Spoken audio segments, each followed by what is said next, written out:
ഇംഗ്ലീഷിൽ ഹോസ്റ്റ് എന്ന് പറയുന്ന ഒരു വാക്കുണ്ട്. Host, HOST. ആ വാക്കിൻ്റെ അർത്ഥം എന്താണ്? ഹോസ്റ്റ് എന്ന് പറയുന്ന വാക്കിൻ്റെ അർത്ഥം അറിയാൻ പാടില്ലേ? നമ്മളിന്ന് നിങ്ങൾ ആരെ സ്വീകരിക്കാനായിട്ട് ഇരിക്കുന്നത്? ഇവിടെ ആരെ സ്വീകരിക്കാൻ വേണ്ടിയിട്ടാണ്? ഈശോയെ സ്വീകരിക്കാനിരിക്കുകയാണ്. നമ്മൾ നമ്മുടെ വീട്ടിൽ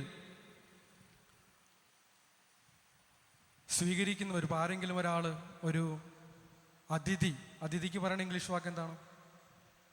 ഗസ്റ്റ്. അത് കേട്ടിട്ടുണ്ടല്ലേ? ആതിഥേയന് പറയുന്ന ഇംഗ്ലീഷ് വാക്ക് എന്താണ്? ഹോസ്റ്റ്. ആതിഥേയൻ്റെ ഇംഗ്ലീഷ് വാക്കാണ് ഹോസ്റ്റ്, HOST. ഗോസ്റ്റ് അല്ല, ഹോസ്റ്റ്.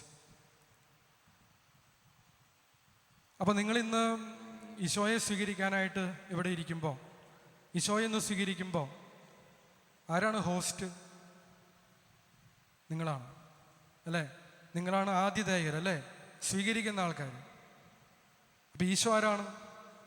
ഗസ്റ്റാണ്. അപ്പം നിങ്ങളാണ് ഹോസ്റ്റ്, ഈശോ ഗസ്റ്റാണ്.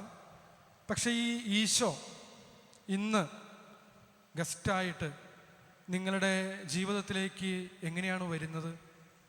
എങ്ങനെയാ വന്നെ?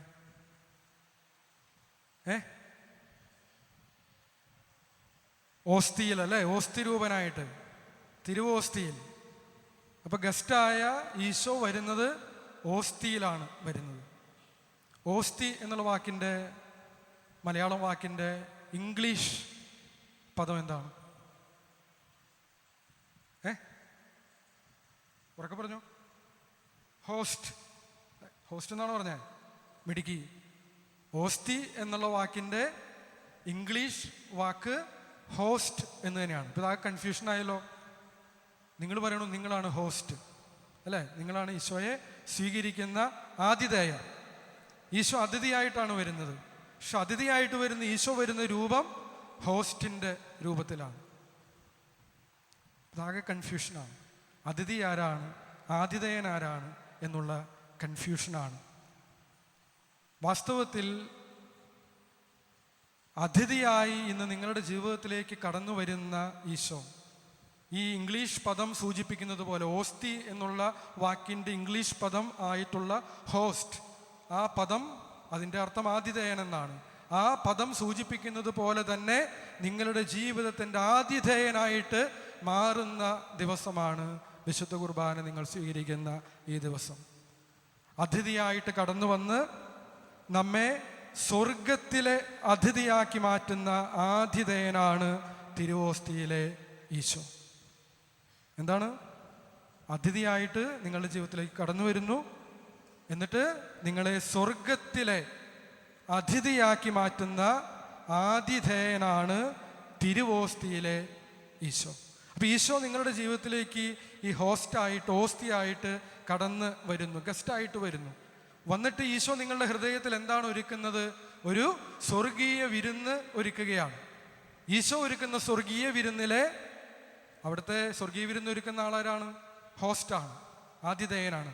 ആ ആതിഥേയൻ്റെ സ്വർഗീയ വിരുന്നിലെ അതിഥികളായിട്ട് നിങ്ങൾ മാറുകയാണ്. അതുകൊണ്ടാണ് പറഞ്ഞത്, അതിഥിയായിട്ട് കടന്നു വന്ന് നമ്മെ സ്വർഗത്തിലെ അതിഥിയാക്കി മാറ്റുന്ന ആതിഥേയനാണ് തിരുവോസ്തിയിലെ ഈശോ. അതിഥി ആതിഥേയനായിട്ട് മാറുകയാണ്. അത് മനസ്സിലായില്ലെങ്കിൽ മനസ്സിലാവണം. വേറൊരു കാര്യം പറയാം. നമ്മൾ ഒരു വിത്ത് നമ്മൾ മണ്ണിൽ വിതയ്ക്കുന്നു അല്ലെങ്കിൽ കുഴിച്ചിടുന്നു, അത് വളരാൻ വേണ്ടിയിട്ട്. അപ്പം അതിൽ ആതിഥേയൻ ആരാണ്? അതിഥി ആരാണ്? വിത്തും മണ്ണും. അതിൽ ആതിഥേയൻ ആരാണ്? ആതിഥേയൻ സ്വീകരിക്കുന്ന ആള് ആരാണ്? മണ്ണ് അല്ലേ? മണ്ണാണ് ആതിഥേയൻ, ഹോസ്റ്റ്, സ്വീകരിക്കുന്നയാൾ. വിത്ത് എന്താണ് ആ സമയത്ത്? അതിഥിയാണ് അല്ലേ? ആ മണ്ണിനെ സംബന്ധിച്ചിടത്തോളം വിത്ത് ഒരു അതിഥിയാണ്. അങ്ങനെ വിതയ്ക്കപ്പെട്ട വിത്ത് ആ മണ്ണിൽ എന്താ സംഭവിക്കുന്നത്? ആ വിത്ത് പൊട്ടിമുളച്ച് ചെടിയായി വലിയൊരു വൃക്ഷമായിട്ട് മാറി. വലിയൊരു വൃക്ഷമായിട്ട് മാറിക്കഴിയുമ്പോൾ എന്താണ് പിന്നെ സംഭവിക്കുന്നത്? ആ വൃക്ഷം ആ മണ്ണിന് എന്തായിട്ട് മാറും? തണലായിട്ട് മാറും. മണ്ണ് ഒലിച്ചു പോകാതെ പിടിച്ചു നിർത്തുന്ന, അല്ലെ, ആ വൃക്ഷത്തിൻ്റെ വേരുകളാണ് മണ്ണ് ഒലിച്ചു പോകാതെ പിടിച്ചു നിർത്തുന്നത്. അപ്പോൾ അതിഥിയായി വന്ന്, അല്ലേ, ഒരു വിത്ത് അതിഥിയായിട്ട് ആ മണ്ണിൽ വന്ന് ആ ഇടത്തിൻ്റെ ആതിഥേയനായിട്ട് മാറുകയാണ്. ആ മണ്ണിന്, അതിന് ആതിഥ്യം നൽകിയ ആ മണ്ണിന് അത് സംരക്ഷണമായിട്ട്, നിഴലായിട്ട് മാറുകയാണ് ചെയ്യുന്നത്. വേറൊരു ഉദാഹരണം പറയാം. നിങ്ങൾ ആദ്യമായിട്ട് സ്കൂളിൽ പഠിക്കാൻ പോകുമ്പോൾ അക്ഷരങ്ങൾ, അല്ലേ, അക്ഷരങ്ങളാണ് നിങ്ങളുടെ ജീവിതത്തിലേക്ക് കടന്നു വരുന്നത്. ആദ്യമായിട്ട് അക്ഷരങ്ങൾ കണ്ടുമുട്ടുന്ന നിങ്ങൾ സ്കൂളിൽ ആദ്യമായിട്ട് പോകുമ്പോൾ ആ അക്ഷരങ്ങൾ നിങ്ങളുടെ ജീവിതത്തിൽ എന്താണ്? അതിഥി പോലെയാണ്, അല്ലേ? നിങ്ങളാണ് സ്വീകരിക്കുന്നത് അക്ഷരങ്ങളെ. പരിചയമില്ലാത്ത കാര്യങ്ങളാണ്. കുറച്ച് പേടിയൊക്കെ ഉണ്ടാവും, അല്ലേ? തീർത്തും അറിയാൻ പാടില്ലാത്ത ഒരാൾ അല്ലെങ്കിൽ ഒരു കാര്യം. പക്ഷേ പതുക്കെ പതുക്കെ എന്താണ് സംഭവിക്കുക? ഈ അക്ഷരങ്ങൾ നമ്മുടെ തലച്ചോറിലും നമ്മുടെ ഹൃദയത്തിലും നമ്മുടെ മനസ്സിലും ഒക്കെ എന്തായിട്ട് മാറും? അറിവായിട്ട് മാറുകയാണ്. അങ്ങനെ അറിവായിട്ട് മാറിക്കഴിയുമ്പോൾ പിന്നെ അക്ഷരം എന്നുള്ളത് നിങ്ങളുടെ ജീവിതത്തെ ദിശാബോധം നൽകി മുന്നോട്ട് നയിക്കുന്ന ദൈവത്തിൻ്റെ അറിവായിട്ട് മാറുകയാണ്.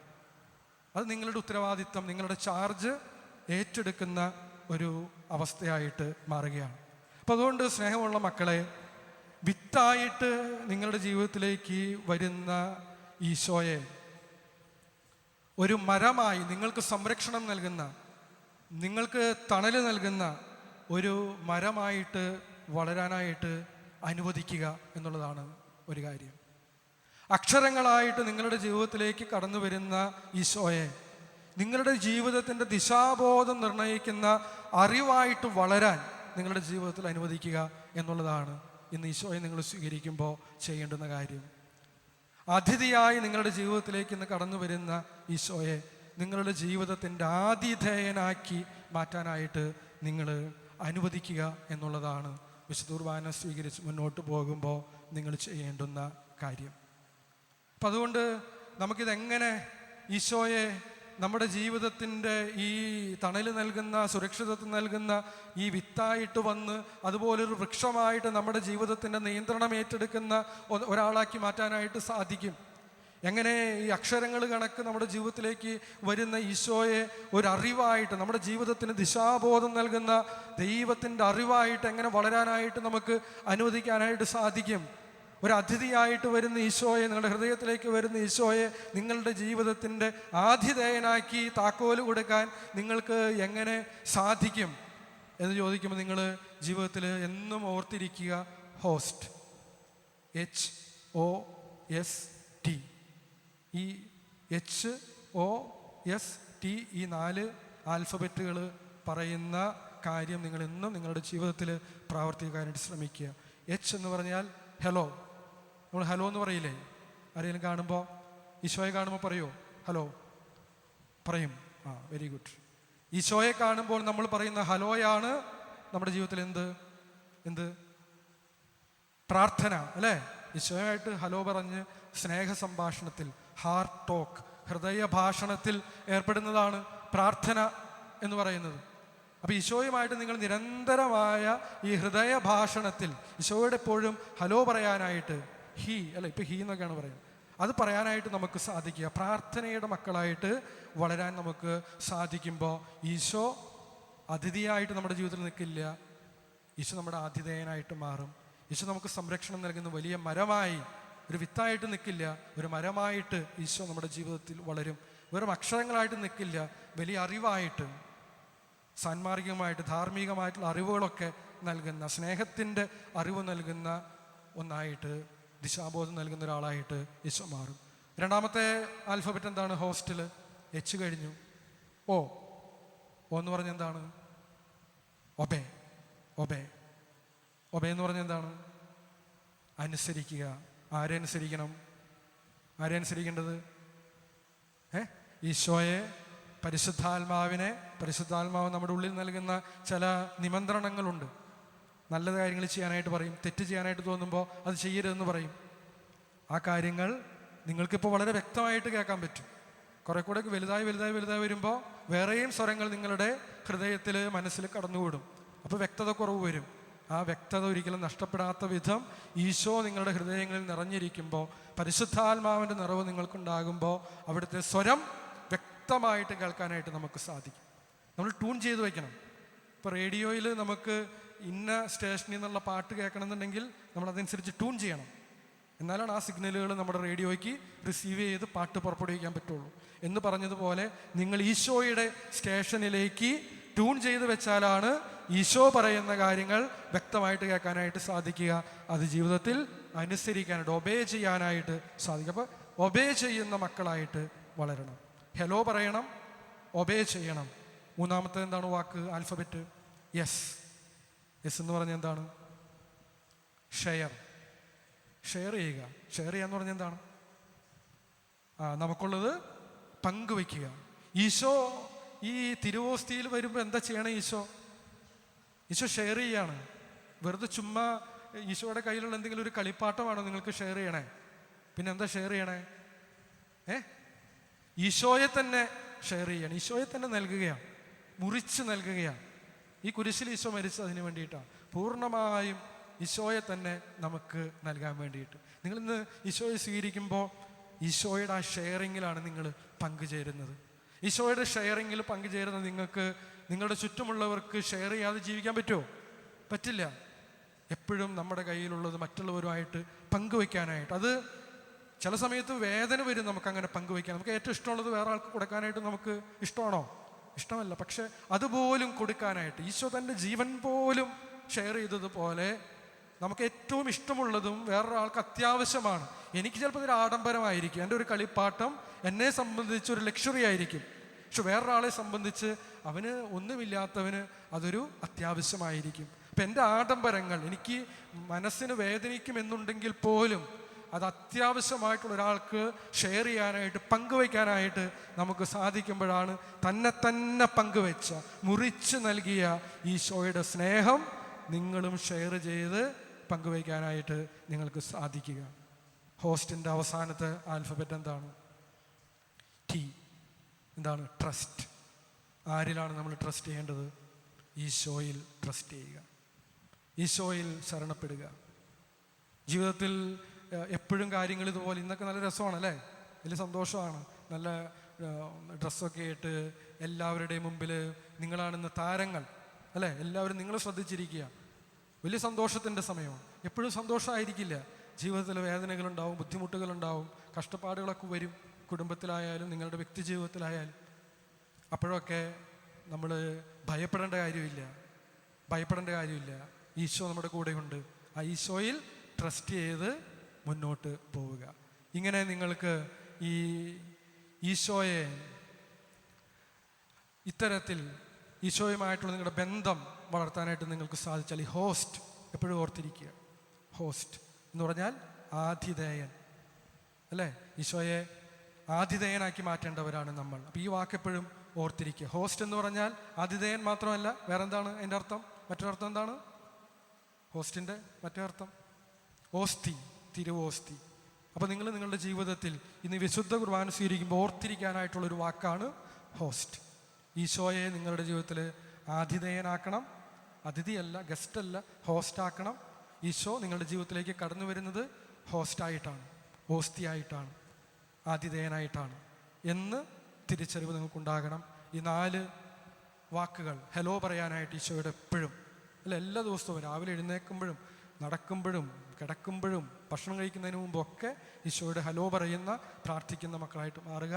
ഒബേ ചെയ്യുന്ന മക്കളായിട്ട് ജീവിക്കുക. ഷെയർ ചെയ്യുന്ന, അത് ചുമ്മാ ഷെയർ ചെയ്യുന്നതല്ല, എനിക്ക് വേണ്ടാത്തൊരു സാധനം മറ്റൊരാളുമായിട്ട് ഷെയർ ചെയ്യുന്നതല്ല. എനിക്ക് ഏറ്റവും ഇഷ്ടപ്പെട്ടതും എൻ്റെ കൂട്ടുകാരന് അവൻ്റെ അത്യാവശ്യത്തിനുള്ളൊരു കാര്യമാണെന്നുണ്ടെങ്കിൽ, വേദനയുണ്ടെങ്കിൽ കൂടി ആ വേദന മുറിച്ച് അത് ഷെയർ ചെയ്യാനായിട്ട് സാധിക്കുക. ആ ഷെയറിങ്ങാണ്. ഈശോയെ പോലെ ഷെയർ ചെയ്യുക, ട്രസ്റ്റ് ചെയ്യുക. ഏത് സാഹചര്യത്തിലും, സന്തോഷത്തിലാകട്ടെ, ദുഃഖത്തിലാവട്ടെ, സമാധാനത്തിലാവട്ടെ, മനസ്സ് പ്രശ്നങ്ങളിലാകുമ്പോഴാകട്ടെ, എപ്പോഴും ഈശോ എൻ്റെ കൂടെയുണ്ട്. Trust in him. ആ ചിന്തയോടെ ജീവിച്ചാൽ നമുക്ക് ഈ വിശുദ്ധ കുർബാന നമ്മുടെ ജീവിതത്തിൽ, അല്ലെങ്കിൽ ഈശോ നമ്മുടെ ജീവിതത്തിൻ്റെ ആതിഥേയനായിട്ട് മാറും. ഞാൻ നേരത്തെ സൂചിപ്പിച്ചതുപോലെ വിത്തായിട്ട് നിൽക്കാതെ അത് നമുക്ക് തണൽ നൽകുന്ന, നമ്മെ സംരക്ഷിക്കുന്ന മരമായിട്ട് ഈശോ മാറും. വെറും അക്ഷരങ്ങളായി നിൽക്കാതെ നമ്മുടെ ജീവിതത്തിന് ദിശാബോധം നൽകുന്ന ദൈവീകമായിട്ടുള്ള അറിവായിട്ട് ഈശോ നമ്മുടെ ജീവിതത്തിൽ വളരും. അങ്ങനെ ഈശോയെ വളരാനായിട്ട് അനുവദിക്കുക. ഇന്ന് സുവിശേഷത്തിൽ പറയുന്നുണ്ട്, നിങ്ങളിത് ഭക്ഷിച്ചു കഴിഞ്ഞാൽ, എൻ്റെ ശരീരവും എൻ്റെ രക്തവും ഭക്ഷിക്കുകയും പാനീയം ചെയ്യുകയും ചെയ്താൽ എന്താ പറയണത്? ഞാൻ അവനിലും അവൻ എന്നിലും വസിക്കും. ഇതാണ് ഈ വസിക്കുക എന്ന് പറയുന്നത്. ഈശോ വസിക്കുന്ന വിധം ഇതാണ്. വെറുതെ വന്നിട്ട് ഈശോ ഒരു വിത്തായിട്ട് അങ്ങനെ വസിക്കുകയല്ല, അത് മരമായി നമ്മുടെ ജീവിതത്തിൽ വളരുന്ന ഒരു വാസമാണ്. ഒരു അതിഥിയായിട്ട് വസിക്കുന്നതല്ല, അതല്ല ഈ വാസം. ആതിഥേയനായി മാറുന്ന വാസം, നമ്മുടെ ജീവിതത്തിൻ്റെ കൺട്രോള് ഏറ്റെടുക്കുന്ന വാസം. അത്തരത്തിൽ ഈശോ നിങ്ങളുടെ ജീവിതത്തിൽ വസിക്കാനായിട്ട് ഇടവരട്ടെ. ഈശോയ്ക്ക് വാസം ഒരുക്കാൻ, നിങ്ങളുടെ ഹൃദയങ്ങളെ ഒരുക്കാനായിട്ട് നിങ്ങൾക്ക് സാധിക്കട്ടെ. ഇത് പിള്ളേർ മാത്രം വിചാരിച്ചാൽ നടക്കില്ല. പിള്ളേർ മാത്രം വിചാരിച്ചാൽ ഈ കാര്യങ്ങളൊന്നും നടക്കില്ല. മാതാപിതാക്കൾക്ക് ഉത്തമമായ റോള് ഈ കാര്യത്തിലുണ്ട്. മാതാപിതാക്കൾ നിങ്ങളുടെ കുടുംബത്തിൽ ഒരുക്കേണ്ടുന്ന ഒരു ഇക്കോ സിസ്റ്റമുണ്ട്, അല്ലേ? ഈ മക്കള് ഈശോയെ സ്വീകരിച്ച് ഈശോയുടെ സ്വന്തമായി മാറാൻ ആഗ്രഹിക്കുമ്പോൾ നമ്മുടെ കുടുംബത്തിൽ തല്ലും ബഹളവും വഴക്കും വിദ്വേഷവും വെറുപ്പും വൈരാഗ്യവും ഒക്കെ നിറഞ്ഞു നിൽക്കുകയാണെന്നുണ്ടെങ്കിൽ പറ്റുമോ? പറ്റില്ല. ഈശോ ഇറങ്ങി ഓടും. അപ്പം അതുകൊണ്ട് മക്കൾ മാത്രം വിചാരിച്ചുകൊണ്ട് കാര്യമില്ല. മാതാപിതാക്കളും മക്കൾക്ക് അവരുടെ ഹൃദയത്തിൽ ഈശോ വസിക്കാൻ സാധിക്കുമാറ് നമ്മുടെ കുടുംബങ്ങളുടെ ഇക്കോ സിസ്റ്റം, അവിടുത്തെ പ്രാർത്ഥനയുടെ അനുഭവങ്ങൾ, മാതാപിതാക്കൾ തമ്മിലുള്ള ബന്ധം, നമ്മുടെ സംസാര രീതികൾ, നമ്മൾ പള്ളിയിൽ വരുമ്പോൾ ഉള്ള മാസത്തിലൊരിക്കലെങ്കിലും കുമ്പസാരിക്കണമെന്ന് ഞാൻ പറയാറുണ്ട്. മാതാപിതാക്കളും മക്കളും ഒരുമിച്ച് പോകണം പള്ളിയിൽ കുമ്പസാരമുള്ള സമയത്ത്. എല്ലാവരും ഒരുമിച്ച് പോയി കുമ്പസാരിക്കുമ്പോൾ എന്തൊരു സന്തോഷമാണ്. ഇക്കോ സിസ്റ്റമാണ്. മക്കൾ വളരുന്ന ആ ഒരു സേഫ്റ്റി നെറ്റാണ്. ആ സാഹചര്യത്തിൽ മക്കൾ വളരുമ്പോഴാണ് ഏറ്റവും നല്ല മക്കളായിട്ട്, വ്യക്തികളായിട്ട് വളരാനായിട്ട് സാധിക്കും. അതുകൊണ്ട് മാതാപിതാക്കളും കുടുംബത്തിലെ മറ്റംഗങ്ങളും ഇക്കാര്യത്തിൽ ഇന്ന് വിശുദ്ധ കുർബാന ആദ്യമായിട്ട് സ്വീകരിക്കുന്ന ഈ മക്കൾ ഈശോയുടെ സ്വന്തമായി മാറുന്ന ഒരു വാസം, ഈശോയും ഈ മക്കളും പരസ്പരം വസിക്കുന്ന ഒരു അനുഭവത്തിലേക്ക് വരാൻ പാകത്തിന് നിങ്ങളുടെ കുടുംബങ്ങളെ ഒരുക്കാനായിട്ട് നിങ്ങൾക്ക് സാധിക്കട്ടെ. നിങ്ങളതിന് പരിശ്രമിക്കുക എന്നുകൂടി പറഞ്ഞുകൊണ്ട് ഈ മക്കളുടെ ജീവിതത്തിലേക്ക് ദൈവത്തിൻ്റെ അനുഗ്രഹം ധാരാളമായി ഇറങ്ങി വരട്ടെ എന്ന് നമുക്ക് പ്രാർത്ഥിക്കാം. എല്ലാ ആശംസകളും സ്നേഹത്തോടെ നിങ്ങൾക്ക് 9 പേരാണുള്ള 9 പേർക്കും, നിങ്ങളുടെ മാതാപിതാക്കൾക്കും, നിങ്ങളുടെ സിബ്ലിങ്സിനും, ഇന്നിവിടെ വന്നിരിക്കുന്ന എല്ലാ ബന്ധുമിത്രാദികൾക്കും സ്നേഹത്തോടെ നേരുകയാണ്.